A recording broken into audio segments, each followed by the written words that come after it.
ETF index mutual funds నేర్చుకుని stock మార్కెట్లో రాణించాలనుకుంటున్నారా? వెంటనే ఈ నెంబర్కి కాల్ చేయండి.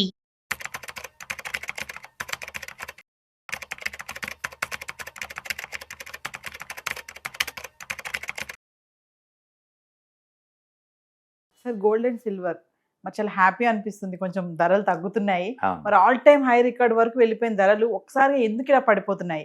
1,80,000 వరకు వెళ్ళింది. ఇప్పుడు 1,50,000లో ఉంది. ఇంకా వెండి అంటే 4,25,000 వరకు వెళ్ళింది. ఇప్పుడు మళ్ళీ 3 లక్షల్లోకి వచ్చేసింది.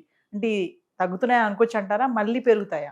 నాకు తెలిసి ఈ మార్జిన్ ఇష్యూస్ అన్ని షార్ట్ అవుట్ అయిపోయినట్టుందండి. ఎందుకంటే 2 days బ్యాక్ కూడా సిఎంఈ ఎక్స్చేంజ్ వాళ్ళు మార్జిన్స్ పెంచారు. ఈ ఫీచర్స్ అండ్ ఆప్షన్స్లో ఉన్న గొడవ ఏంటంటే వాళ్ళు మార్జిన్స్ పెంచారనుకోండి, పెంచిన మార్జిన్ తగ్గట్టు అందరూ మ్యాచింగ్ అమౌంట్ మళ్ళీ పెట్టుకుంటూ రావాలి. అంత డబ్బు లేదంటే క్లోజ్ చేసుకోవట్లేదు ట్రేడ్స్. అందుకని ఫిజికల్ ప్రొడక్ట్లో సప్లై ఎక్కువే కాదు వచ్చిన ప్రాబ్లం, పేపర్ అసెట్స్ మీద వచ్చిన మార్జిన్ ప్రెజర్ అనమాట. దాంతో పడిపోయింది. నేను అనుకోవటం గోల్డ్ ఈ టైంలో స్టేబుల్ అవుతుంది. చార్ట్స్ 3 రోజుల నుంచి పట్టలేదు ఇంకా. గోల్డ్ స్టేబుల్ అవుతుంది. సిల్వర్ అయితే ఇంకా కొంచెం స్ట్రెస్ అవుతూనే ఉంది. And overall current price is good ఇంత ముందుతో పోల్చుకుంటే. ఎవరైనా కావాలంటే ఎస్ఐపిలో పెట్టుకుంటూ పోవచ్చు, తప్పేం లేదు. అంటే మొన్నటి వరకు మరి వెండి 4,25,000కి వెళ్ళినప్పుడు అవును. సార్ చాలా మంది వెళ్ళి కొనడం చూసాము. ఒక క్యూ కట్టారు. ఏదో మార్కెట్కి వెళ్ళి కూరగాయలు కొన్నట్టుగానే వెండి కొనడం జరిగింది. అవును. మరి వాళ్ళందరి పరిస్థితి ఏంటంటే వచ్చి బేసికల్గా ఉంచుకున్నాం అనుకోండి, 4-5 మళ్ళీ ఆ రేటుకి వచ్చింది. అర్జెంట్గా ఆ రేటుకి వచ్చింది నేను అన్న. కానీ ఎప్పుడైనా చార్ట్లు బ్రేక్ డౌన్ అయినప్పుడు ఏంటంటే తిరిగి మళ్ళీ ఆ హైట్ బటన్ చాలా సంవత్సరాలు పట్టింది, వెంటనే పోదు. మేబీ 2-3 years పట్టచ్చు పాత రేట్ రావడానికి. ఆ టైం తర్వాత అమ్మేసుకోవచ్చు. కాబట్టి ఫిజికల్ కొంటే పెద్ద ప్రాబ్లం ఏం లేదండి. ఎటు వచ్చి ఫీచర్స్ ఆప్షన్స్ వీటిలో పెడితే అది టైం బౌండ్ ప్రొడక్ట్స్ కాబట్టి వాళ్ళు లాస్ గురవుతారు. బట్ మీరు ఫిజికల్గా కొంటే కనుక ఉంచుకోండి అంతే. పెరిగిన తర్వాత అమ్మేసుకోండి. ప్రాబ్లం ఎక్కడ వస్తుందంటే అప్పులు తీసుకుంటారు, క్రెడిట్ కార్డు పెట్టి మరి కొంటారు, ఫీచర్స్లో మార్జిన్స్తో కొంటారు. ఇలాంటి వాళ్ళకి ప్రెజర్ అవుతుంది అంతే. ఏదైనా సరే అది 220-250% పెరిగిన దాని గురించి ఏం ఎక్స్పెక్ట్ చేస్తారు? టూ మచ్ పెరిగింది, టూ మచ్కి పడింది. నేను అందుకే మొదట చెప్పాను, ఆ స్పీడ్ పెరిగిందంటే రెడీగా ఉండండి, పడ్డా సరే నీకు అదే స్పీడ్లో పడతాయి అని. దాన్ని ఫర్వాలెక్ మూవ్స్ అంటారు. మన హిస్టరీ తిరిగేసుకుంటే అలాంటి చార్ట్లు కొన్ని వందలు దొరుకుతాయి. ప్రతి చార్ట్కి అదే గతి పట్టింది. కాకపోతే అది 1 weekలో జరిగిద్దా 10 రోజులు జరిగిద్దా మనకు తెలియదు. బట్ ఎండ్ రిజల్ట్ అన్ని ఒకేలాగా ఉంటాయి. టూ మచ్ ఫాస్ట్ మూవ్ జరిగితే టూ మచ్ ఫాస్ట్ కొలాప్స్ అవుతాయి అంతే. ఎందుకంటే అందరూ ఒకేసారి లోపలికి వచ్చారు కదా, అందరూ ఒకేసారి బయటపడని ట్రై చేసినప్పుడు కొలాప్స్ అవుతాయి చార్ట్స్. అందుకని బట్ కరెంట్ చార్ట్స్ బాగున్నాయండి. అంటే charts Fibonacci levels up to 38 దగ్గర స్టేబుల్గా ఉన్నాయి. కాబట్టి గోల్డ్కి అయితే ఇక పడే ఛాన్స్ లేదు పెద్దగా. బట్ సిల్వర్కి మేబీ ఇంకో 10% పడవచ్చు. బట్ ఏదైనా సరే ఇంత ముందు పోల్చుకుంటే దిస్ ఇస్ ద బెస్ట్ ప్రైస్లో ఉన్నాయి. అండ్ ఎస్ఐపి రూపంలో కొనేవాళ్ళు కొనుక్కోవచ్చు, స్టార్ట్ చేసుకోవచ్చు కొత్తగా ఎస్ఐపిలో పెట్టేవాళ్ళు.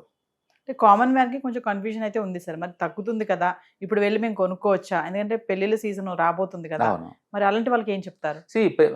బేసికల్గా ప్రాబ్లం ఎక్కడ వచ్చిందంటే అసలు ఒక ఎసెట్ మీద ఎందుకు ఇంత మోజు మీకు? సింగిల్ ఎసెట్ మీద ఎందుకు మోజు?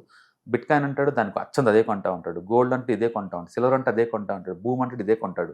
ఒక ఎసెట్ మీద మోజు ఏంది? ఏదైనా స్టక్ అయిపోయారు అనుకోండి, బయట రావడానికి డికెట్స్ పెట్టింది కదా. అన్ని ఎసెట్లు కలిపి ప్లేస్లో కూర్చుంటే గొడవ లేదు కదా. అందుకని మీరు ఏదైనా ఒకే ఎసెట్లో ఉంటే మీకు ఎప్పుడు ఆ పెయిన్ తప్పదు, ఆ గెయిన్ తప్పదు. బట్ అది ఎప్పుడు వచ్చిందో మనకు తెలియదు. అందుకనే ప్రతి కుక్కకి ఒక రోజు ఉన్నట్టే ప్రతి ఎసెట్కి ఒక సంవత్సరం వస్తుంది. ఆ సంవత్సరంలో బాగా పెరుగుతాయి. ఇంకా అది చూసేసి మనం నిరంతరం పెట్టుకుంటూ పోదాం అంటే వర్కౌట్ అవ్వదు, అది వర్కౌట్ అవ్వదు. So gold silver last year బాగా మూవ్ అయినాయి కదా, ఇప్పుడు ఆ మూవ్ అంతే ఆగిపోద్ది అనమాట. అందుకని మీరు లాస్ట్ వీడియో అడిగినప్పుడు నేను చెప్పాను, యావరేజ్ ఎక్స్పెక్టేషన్ 12% పెట్టుకుని తప్ప మీరు 30-40 రావు లాస్ట్ ఇయర్ లాగా అని చెప్పింది. ఎందుకంటే దాన్ని కెపాసిటీ దాటేవి నడుస్తున్నాయి. టూ మచ్ స్పెక్యులేటివ్ యాక్టివిటీస్ జరుగుతుంది అనమాట. అంతా అలా మూవ్ అయింది. ఇప్పుడు అంత ఎక్స్పెక్ట్ చేయలేము. ఇంకా మళ్ళీ తిరిగి గోల్డ్ ఆల్ టైమ్ హైకి సిల్వర్ ఆల్ టైమ్ హైకి వచ్చింది అంటే I'm sure that it may be take years time. చాలా మంది అన్నారు కదా సార్, మరి వెండి చాలా వరకు వెళ్ళిపోద్ది, ప్రీషియస్ ఐటమ్ అయిపోతుంది వెండి అని అదే అంటున్నారు. అదే ట్రెండ్ ఫాలోయింగ్ చేసే వాళ్ళు ఏం చేస్తారంటే పెరిగే కొద్ది ఇంకా పెరిగింది అనుకుంటా ఉంటారు. బట్ ఎప్పుడైతే వీక్నెస్ కనపడిందో మళ్ళీ రివర్స్ పెట్టుకొస్తారు. అది ట్రెండ్ ఫాలోయింగ్ చేసే వాళ్ళ క్యారెక్టర్ అనమాట. సామాన్యులు ఏంటంటే ఎంత పెరిగిద్ది అనుకుంటూనే ఉంటారు. బట్ ఆ చేసింగ్ ఎప్పుడు కూడా లేదు, బ్యాడ్ రిజల్ట్ వేస్తుంది. దాని బదులు స్టేబుల్గా మూవ్ అయ్యేవాటిని తీసుకుంటే బెటర్ అనమాట. అందుకే మేము చార్ట్లో ఏం చేస్తామంటే 1 year హై దగ్గర ఒక 2-3 months రెస్ట్ తీసుకుంది అనుకోండి, ఇంకా పడదు, మళ్ళీ పెరగడం స్టార్ట్ అవుతుందని నమ్ముతాం అనమాట. అట్లా చార్ట్స్ ఎప్పుడు కూడా స్ట్రాంగ్గా ఉండాలి. 1 year హైలో ఉండి కపుల్ ఆఫ్ మంత్స్ రెస్ట్ తీసుకుంది అనుకోండి, అమ్మేవాళ్ళు లేరని గుర్తునమాట ఇంకా. ఓకే, సో ఇప్పుడు కూడా అంతే. ఇప్పుడు సిల్వర్ ఒక 10 days ఆగింది అనుకోండి, గోల్డ్ ఒక 10 days ఆగింది అనుకోండి, ఇంకా అమ్మేవాళ్ళు లేరు. అమ్మేవాళ్ళు నెక్స్ట్ అయితే ఏమవుతుందంటే మళ్ళీ కొనేవాళ్ళు వస్తారు ఇంకా. అప్పుడు మళ్ళీ పెరగడం స్టార్ట్ అవుద్ది. అయితే పాత రేట్లు చేరటం అంత ఈజీ అంటే ఖచ్చితం కాదు. ఏదైనా కానీ మనం ఉన్న టైంలో టూ మచ్ వాలటిలిటీ జోన్లో కూర్చున్నాం, టూ మచ్గా ఇంటర్నెట్తో కనెక్ట్ అయ్యాం అందరం, టూ మచ్ ఎమోషనల్గా డిస్టర్బ్ అవుతున్నాం. ఏం జరిగినా సరే పర్ డే 5% ఒక ఎసెట్ ఓవరాల్ వాల్యూ పెరగటం కానీ తగ్గటం కానీ జరుగుతుంది. అదే విషయం బిట్ కాయిన్లో చూసాము, ఏఐ స్టాక్స్ అని చెప్పి రీసెంట్గా లాస్ట్ 1 week చూసాము, ఐటీ స్టాక్లు చూసాము. అండ్ సిల్వర్లో చూసాము, గోల్డ్లో చూసాము, and real estate last 4 years నుంచి అట్లీస్ట్ అది డ్రాప్ అవ్వట్లేదు, బట్ అక్కడ అయిపోయింది కదా 3 years నుంచి. అందుకని ప్రతి అసెట్లో కూడా టూ మచ్ వాలిడిటీ జోన్లో ఎంటర్ అవుతున్నాం, అండ్ ±5% అవుతుంది. ఈ టైంలో కన్జర్వేటివ్ ఉంటే చాలా ఇంపార్టెంట్ ఒక అసెట్లో పెట్టే బదులు. మీరు అన్నట్టు మ్యారేజ్ అనుకోండి తప్పదు కాబట్టి కొనుక్కోవటం బెటర్. బట్ 1,80,000తో పోల్చుకున్నప్పుడు 1,50,000 బెటర్ డీలే కదా, తీసుకోవచ్చు. అది నేను అనుకుంటే 1,20,000 గుడ్ డిస్కౌంట్ అనుకుంటాను ఆ ఏరియా కనుక వస్తే. బట్ ఏదైనా ఎస్ఐపిలో ఒక 2-3 years ప్లానింగ్తో కొన్నాం అనుకోండి, మనం లాస్ అయ్యే ఛాన్సే లేదు. అంటే గోల్డ్కి ప్రయారిటీ ఇచ్చేవాళ్ళు సార్. ఇప్పుడు 5-6 లక్షలు ఉన్నాయనుకోండి వాళ్ళ దగ్గర, ఇప్పుడు గోల్డ్కి ప్రయారిటీ ఇచ్చేవాళ్ళు ఫిజికల్ గోల్డ్ కొనుక్కుంటే మంచిదా, డిజిటల్ గోల్డ్కి వెళ్తే మంచిదా ఈ టైంలో అంటే? రైట్. బేసికల్గా ఫిజికల్ గోల్డ్ కొంటే ఉన్న బెనిఫిట్ ఏంటంటే మొత్తం డబ్బులు కట్టి తీసుకుంటారు కాబట్టి అందులో స్పెక్యులేషన్ ఉండదు. ఇంకా వాళ్ళు అమ్మరు, ఈ రోజు కాదు లెక్కలేసుకుంటారు కానీ అమ్మరు కదా. డిజిటల్ కొంటే ఏమవుద్దంటే నువ్వు లెక్కలేసుకుంటా ఉంటావు, ఎమోషనల్ స్ట్రెస్ అవుతూ ఉంటావు, అది పెరగకుండా ఉందనుకోండి స్ట్రెస్ గురి అమ్ముతూ ఉంటావు. బట్ ఇన్వెస్టర్ లాగా ఉంటే మాత్రం డిజిటల్ కొనుక్కోమంటాను, ప్రాఫిట్ రాగానే అమ్మేసుకోవచ్చు. ఫిజికల్గా నువ్వు అమ్మలేవు కొనలేవు. బేసికల్ మీ దగ్గర 1 kg గోల్డ్ ఉంది అనుకో, లెక్కలేసుకుంటూ కూర్చోవడం తప్ప దానివల్ల క్యాష్ ఫ్లో ఏం లేదు కదా. ఒకప్పుడుతో వచ్చి బ్రేడ్ పెరిగింది కాబట్టి, కానీ ఏం చేసుకుంటావు దాన్ని. డిజిటల్గా ఉంటే అప్పుడప్పుడు అమ్ముతూ ఉంటావు కదా, కొంచెం ప్రాఫిట్ చూడడం 20% తోటి, మళ్ళీ పడితే కొంచెం కొంటా ఉంటాం కదా. అందుకని ఎప్పుడైనా కొని అలా ఉంటుంటే ఆ డిఫరెన్స్ని ఎంజాయ్ చేయొచ్చు. అలాంటివి కొన్ని ఫిజికల్గా ఉంటే మాత్రం అది ఇంట్లో పర్మనెంట్గా బీరోలో జరిగిపోద్ది. అది ఇంకా లెక్కలేసుకోవడం తప్ప అది ఏమి ఉండదు. కాబట్టి ఒకటి ఇండియాలో డౌరీ సిస్టమ్ ఉంటుంది కాబట్టి డౌరీల బదులు ఈ గోల్డ్ మొత్తం మూవ్ చేసి పడేస్తారు, ఇమ్మూవబుల్ ప్రాపర్టీస్ మొత్తం మూవ్ చేస్తారు. ఏది రియల్ ఎస్టేట్ ఒకటి, గోల్డ్ ఒకటి డంప్ చేస్తారు ఆ వైపుకి. మళ్ళీ వాళ్ళ ఫ్యామిలీ పోయి కూడా అది కూడా మళ్ళీ అక్కడే అయిపోద్ది, అది కూడా మళ్ళీ మార్కెట్లోకి ఏం రాదు కదా. అందుకని ఇండియన్ సొసైటీలో and gold and real estate రెండు బ్లాక్ మనీగా సెటిల్ అవుతాయి, ఎప్పటికీ ఉంటాయి డిమాండ్ వాటికి. ఎందుకంటే మనం జీవితంలో చేసే బిగ్గెస్ట్ ఎక్స్పెండిచర్ ఏంటంటే మ్యారేజ్. ఆ మ్యారేజ్లో డౌరీ మెయిన్, ఆ డౌరీ రెండే ఎక్కువ.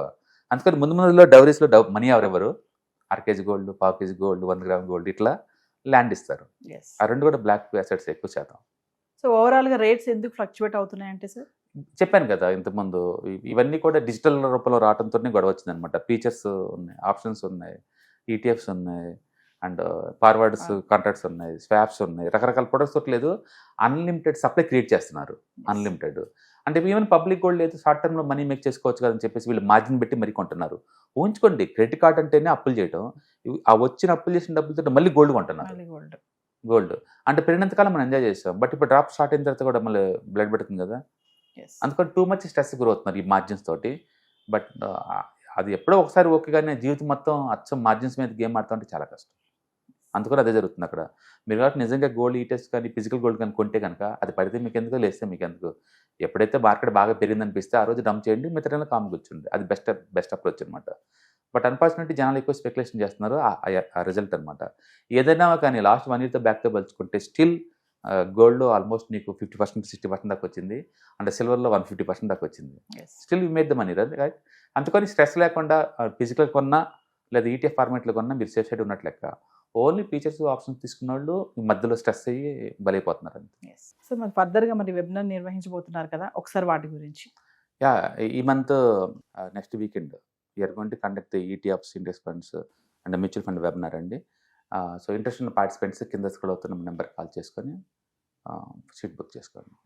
సో వ్యూవర్స్, మరి స్టాక్ మార్కెట్ ఎనలిస్ట్ సుందరరామరెడ్డి గారిది ఫిబ్రవరి 14, 15, 16 వరుసగా 3 రోజులు నిర్వహించబోయే వెబినార్లో ETF, index funds, mutual funds ఎక్కడ ఇన్వెస్ట్మెంట్ చేయాలి, ఎలా ఇన్వెస్ట్మెంట్ చేయాలి, ఎంత ఇన్వెస్ట్మెంట్ చేయాలి, ఎలాంటి బెస్ట్ షేర్స్ ఉన్నాయి, బెస్ట్ స్టాక్స్ ఏమున్నాయి, ఈ క్లాసెస్లో కనుక మీరు అటెండ్ అవుతే ఎలాంటి డౌట్స్ అయినా కూడా మీరు క్లియర్ చేసుకోవచ్చు. డైరెక్ట్గా సార్తో మాట్లాడి మీకున్న డౌట్స్ అన్ని కూడా క్లారిటీ చేసుకోండి. మరి ఈ క్లాసెస్కి అటెండ్ అవ్వడం వల్ల మీకు ఒక best investment strategy and best investment options కూడా తెలియజేసే అవకాశాలు చాలా ఉంటాయి. మరి లేట్ చేయకుండా కింద స్క్రోల్ అవుతున్న నెంబర్కి కాల్ చేసి స్లాట్ బుక్ చేసుకోండి.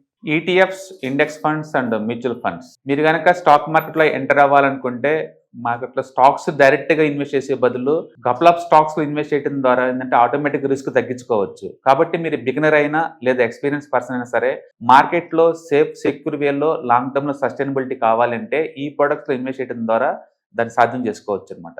కాబట్టి మీకు ఎవరికైనా సరే ఈ ఈటీఎఫ్స్, ఇండెక్స్ ఫండ్స్, మ్యూచువల్ ఫండ్లో ఇన్డెప్త్ నాలెడ్జ్ కోసం అండ్ గైడెన్స్ కోసం ఈ ట్రైనింగ్ ప్రోగ్రామ్ అటెండ్ అవడం ద్వారా మీరు మనీ మేక్ చేసుకోవచ్చు. కాబట్టి మీకు ఇంట్రెస్ట్ ఉన్న పార్టిసిపెంట్స్ ఈ వీకెండ్లో జరిగే వెబినార్ అటెండ్ అవడం ద్వారా ఇందులో ETFs, index funds, mutual funds అంటే ఏంటి, వాటిని ఎలా మనీ మేక్ చేసుకోవాలి, వాటిని ఎలా మేనేజ్ చేసుకోవాలి, వాటి గురించి కాంప్రహెన్సివ్ ట్రైనింగ్ మీకు ఈ ప్రోగ్రాంలో అందించబడుతుంది. ఈ వీకెండ్లో జరిగే ఈ ప్రోగ్రామ్కి ఎన్రోల్ చేసుకోండి. Thank you.